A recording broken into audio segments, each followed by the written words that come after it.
আসে। Hi guys, আসসালামু আলাইকুম গাইস। আমার হঠাৎ করে আজকে একটা মানে মনে হলো কেন জানি যে আজকে একটা ভিন্ন রান্না করি।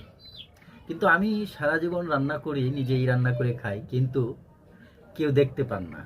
কিন্তু আজকে সবাইকে নিয়েই রান্নাটা করব, যাতে সবাই দেখতে পায় কি রান্না করতেছি। গাইস গাইস আমি এটা নাম দিয়েছি যে আলু দিয়ে ডিম রসালো তরকারি। এটা আমার মন থেকে গড়া নামটা, এবং এই রেসিপিটা আমি মন থেকেই গড়ে করতেছি। যাই হোক গাইস, দেখেন আমার রান্নাটা আমি কিভাবে করতেছি। এই যে দেখেন গাইস, এই যে আমি আলু সিদ্ধ করছি। গাইস, আলু সিদ্ধ করছি, এই আলুটা এখানে দিছি। আর এই কাঁচামরিচের বাটা বাড়ছি,